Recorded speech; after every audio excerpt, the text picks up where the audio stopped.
Hey, it's Jordan with Status Coup. Remember President Biden's little mission accomplished victory lap at averting a really crippling railroad strike? If you forgot, let me just play just a little bit of that from a month ago. Today is a win, and I mean this sincerely, a win for America. So I want to thank you all for getting this done, both business and labor. Thank you, thank you, thank you, and may God protect our troops. Thank you so much.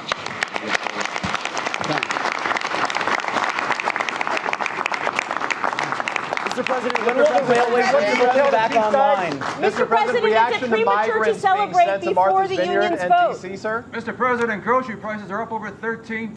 So if you heard that, reporter was asking, Mr. President, a little premature to celebrate when the unions haven't even voted yet? He went on his merry way. Didn't answer. So, yeah, it was premature. And by the way, the media quickly slobbered over Biden's 60 Minutes, praised him with love for his leadership in averting a rail strike. Well, apparently he didn't avert a rail strike. Latest news in a potential major railroad strike. Rail union rejects labor deal brokered by Biden administration, raising the possibility of a strike. The country's third largest freight rail workers union rejected a temporary agreement brokered by the Biden administration to avert a potentially crippling nationwide railroad strike, raising the possibility that one could occur next month. In a statement Monday, the Brotherhood of Maintenance of Way Employees Division of the Teamsters said 56% of its more than 11,000 workers had voted against the tentative agreement. Some of the provisions would allow workers to avoid attendance penalties for routine medical visits and hospitalizations, and the proposal includes the biggest wage increase in more than 4 decades. However, the deal did not address the number of unpaid sick days for which workers would now be eligible, among other issues that were left to be negotiated in the future. Gotta love how NBC reports this as the biggest wage increase in over a decade, without mentioning the fact that when you factor in inflation, cost of living, consumer price index, and the money that workers pay into their health care, it's barely a raise. But let's not stray from the talking points delivered to us by the corporations. We live in the United Corporations of America. I digress. Let's continue. Quote, railroaders are discouraged and upset with working conditions and compensation and hold their employer in low regard. Union President Tony Cardwell said in a statement, railroaders do not feel valued. They resent the fact that management holds no regard for their quality of life, illustrated by their stubborn reluctance to provide a higher quantity of paid time off, especially for sickness. In a brief statement, the National Carriers Conference Committee, which represents the country's freight railroads in the bargaining negotiations, said it was disappointed by the decision. I'll read you the statement from the Brotherhood of Maintenance of Ways Employees Division. This is from their website. BMWED membership voted against ratification of the tentative national agreement reached with the Class 1 freight railroads, sending the two sides back to the bargaining table and resetting a countdown of potential work stoppage. The majority of the membership rejected the tentative national agreement, and we recognize and understand the result. President Cardwell said, I trust that railroad management understands that sentiment as well. Railroaders are discouraged and upset with working conditions and compensation and hold their employer in low regard. The American Arbitration Association counted and verified the election results. In total, almost 12,000 members submitted ballots, 6,646 against ratification, and 5,100 approving the tentative agreement. If they don't reach an agreement, that there could be a potential strike in the middle of November, around November 19th, which would be pretty major. It would be pretty major. And conveniently enough, it would be after the midterms, which is what it seems Joe Biden's little dog and pony show there, going out there and preemptively declaring mission accomplished. We've averted a railroad strike, calling it a great day for the American working people. It was all a dog and pony show.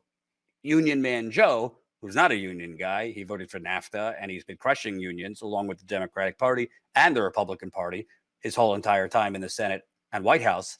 It was all to just move this past the midterms. To hell with the workers. And by the way, the offer that these unions have been offered is, yeah, we will allow you to go to the doctor and not fire you for it, but you have to schedule your doctor's appointment over a month in advance. So make sure to know when you're going to get sick or your kids are going to get sick a month in advance, or schedule your emergency heart attack or worse a month in advance.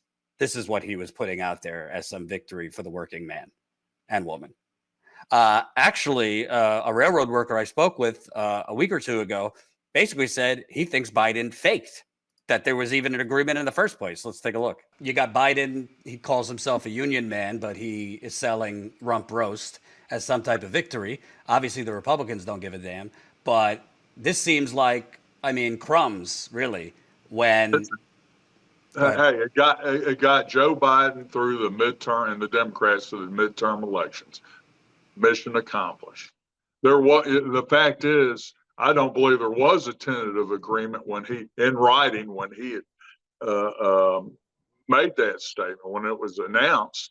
I don't think they had anything in writing right then, and they probably continued to negotiate thereafter and come up with the written agreement that we now have. I don't see what I mean.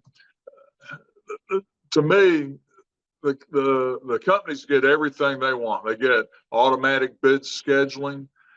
Okay, so I can't claim jobs. Okay, if I'm a younger man, I'm on top of the barrel. So when I want a day off, I just bid to a job that has some off days that I want. He's probably right. He's probably right. Biden probably did pretend that there was an agreement when there was not an agreement, just to avert a shutdown. Obviously, that would be a disaster for the economy if that happened before the midterms, and a disaster for the Democratic Party. I think he's more worried about the political party than actual people who would suffer.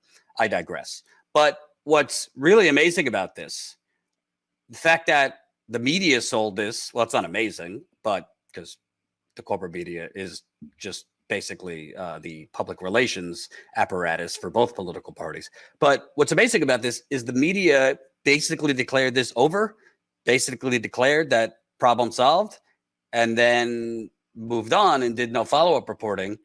And even now, I don't see much reporting on the fact that, oh, there might be a massive strike with tens of thousands of workers in less than a month. Seems intentional to bury a coming potential economic apocalypse to not ruffle the feathers of voters and hurt the Democratic Party before the midterms. But listen, this would be major. It has the potential to be one of the biggest worker strikes in at least a decade.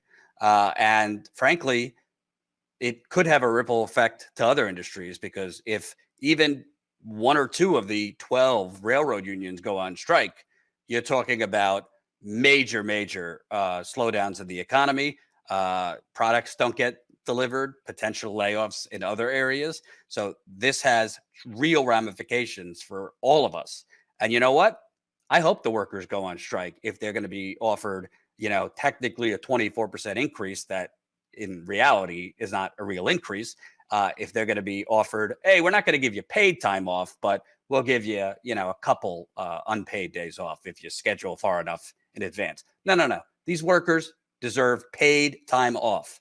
All of us deserve paid time off if we're sick, have medical emergencies, whatever the case may be.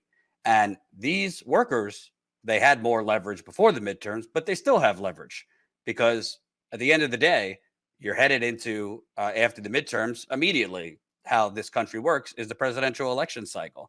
If they go on strike, even for a few weeks, the economic damage could have a ripple effect for months. Yeah, and we're already hearing from economists we might be headed into a recession.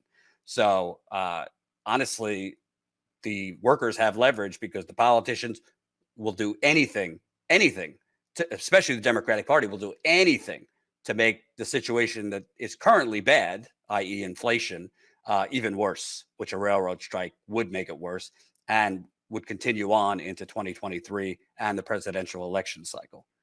So we'll see what happens. But needless to say, Biden lied. There was no railroad strike being averted. It was just temporarily